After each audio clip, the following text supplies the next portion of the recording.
Ahanmada Manipur ki praja punumapu kurumjari matam sangna ade sayang kai ki matakta organization kaya da Manipur praja gi ai phanaba tawrakiba say contract politics da lakraba sahi manga election lep krabagi even Manipur sarkar ki minister pawto oi krabagi ai ki experience khara Manipur ki praja da ai pawdum jage leader hai bisi krai mu kokil leader da khwai de ki maru hai bisi kathok budune kaimba marai bok phadna leader oi garga su kathok basi yaudragadi yamna kuina adi satte leader oi bisi adugi mathakta ani subada akhoi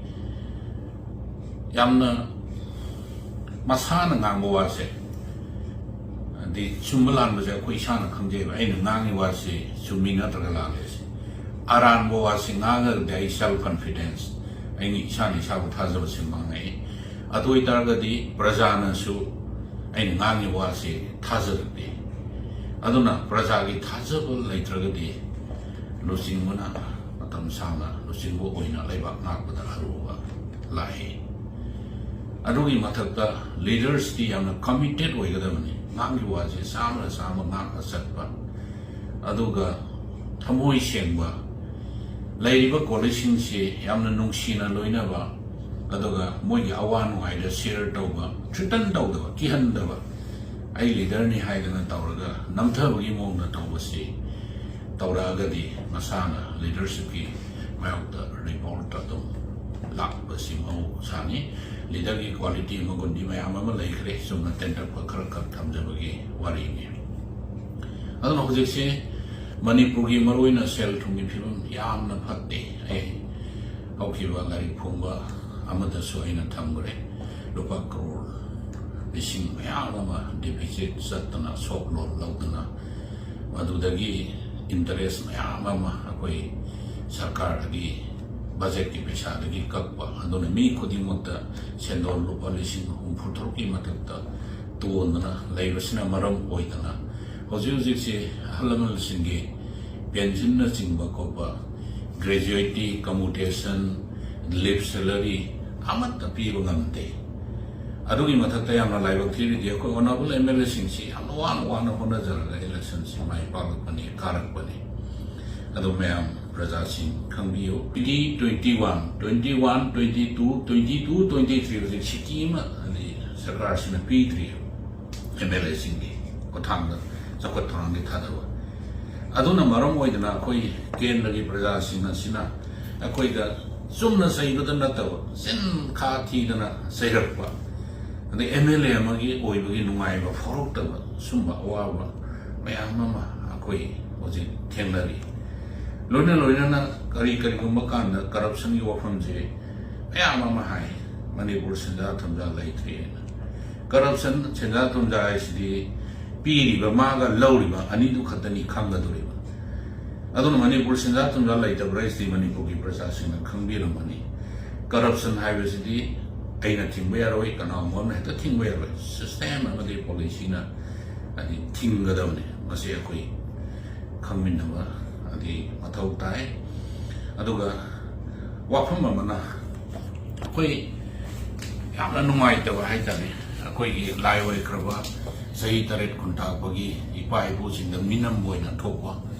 matam akoi January 9 si Maharaj Gambir Singh gi attack anniversary mangi mongpham laiba nabal kunda da wangthoi matam du da aisu mantri oi honorable shyam na adi ningthau sing dubu ningsingba akoi ningthau le humbudra ga nithoi gi wall da mama na palamba matam ma gi maming loin inscribe tawga hakkani semgat kani haidana ani lauthoki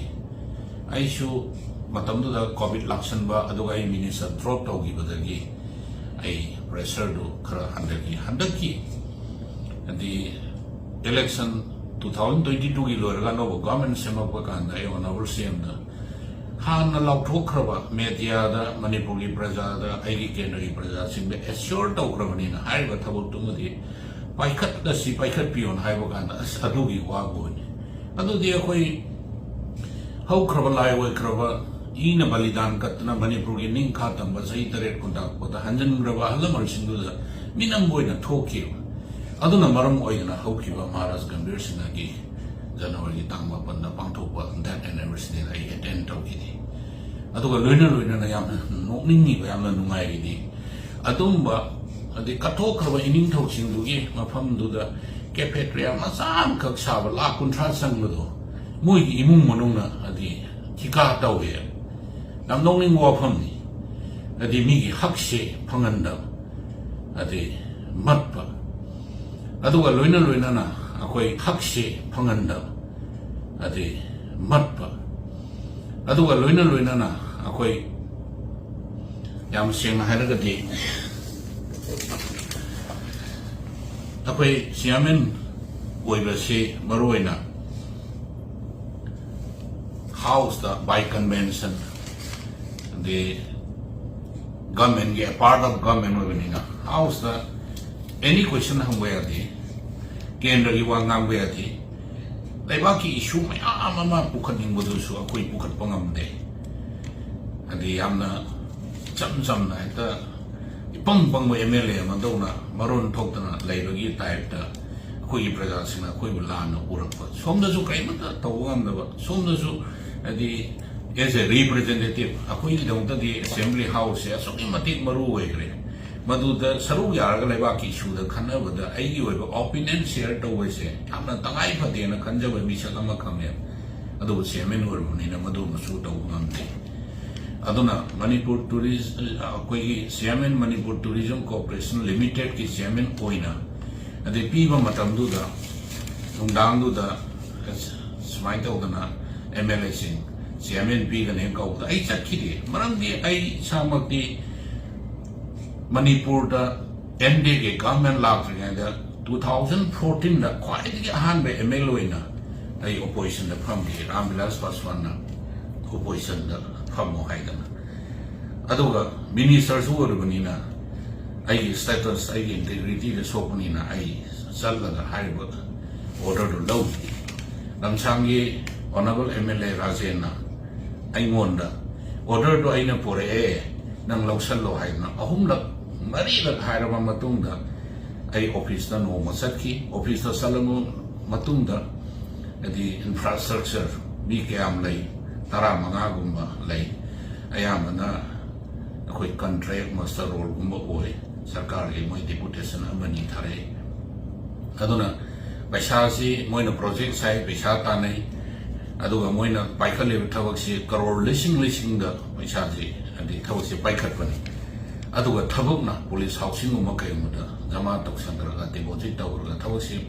ꯃꯐꯝ ꯃꯔꯥꯡ ꯈꯪꯅ ꯑꯃꯠꯇ ꯇꯧꯗꯕ ꯑꯗꯨꯅ ꯃꯣꯏꯁꯤꯡꯁꯤ ꯌꯦꯡꯉꯒ ꯂꯩꯕ ꯊꯕꯛꯅ ꯃꯣꯏꯅ ꯄꯨꯖꯔꯛꯄ ꯄꯩꯁꯥꯅ ꯃꯣꯏꯅ ꯇꯥꯟꯅꯕ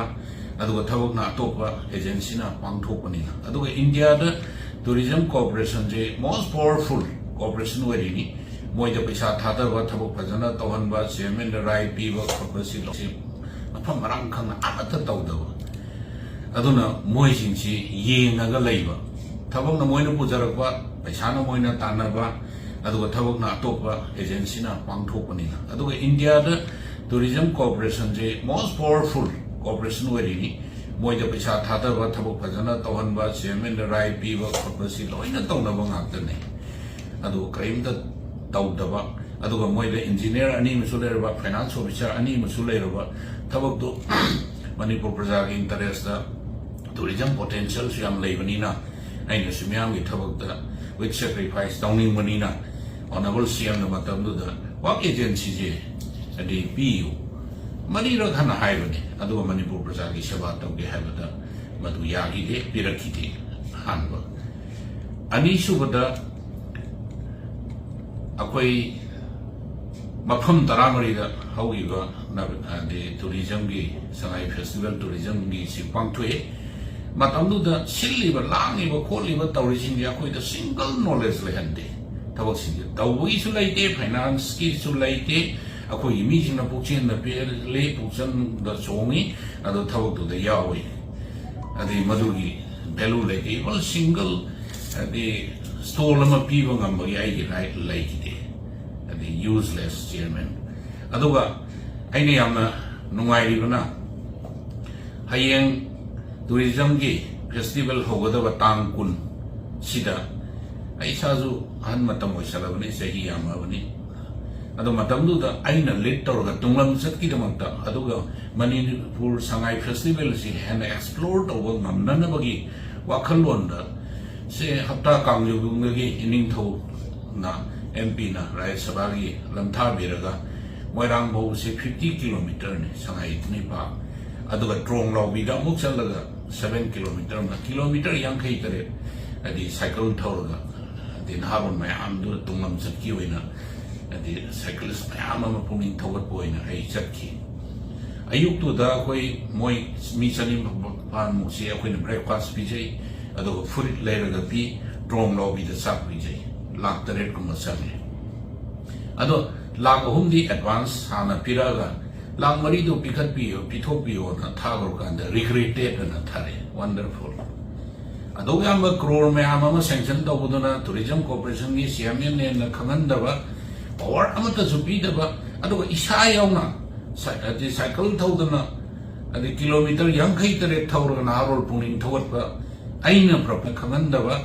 ꯄꯋꯥꯔ ꯑꯃꯠꯇꯁꯨ ꯄꯤꯗꯕ, ꯑꯗꯨꯒ ꯏꯁꯥ ꯌꯥꯎꯅ ꯁꯥꯏꯀꯜ ꯊꯧꯗꯅ ꯀꯤꯂꯣꯃꯤꯇꯔ 58 ꯊꯧꯔꯒ ꯅꯍꯥꯔꯣꯜ ꯄꯨꯛꯅꯤꯡ ꯊꯧꯒꯠꯄ ꯑꯩꯅ ꯄ꯭ꯔꯄꯣꯖ ꯇꯧꯕ ꯄꯩꯁꯥꯕꯨꯅ ꯄꯤꯔꯛꯈꯤꯗꯕ. ꯑꯩ ꯅꯨꯃꯤꯠꯇꯨꯗ ꯈꯟꯈꯤ ꯀꯣꯔꯄꯣꯔꯦꯁꯟꯒꯤ ꯆꯤꯌꯔꯃꯦꯟ ꯑꯩ ꯑꯣꯏꯕꯒꯤ ꯃꯊꯧ ꯇꯥꯗꯦ.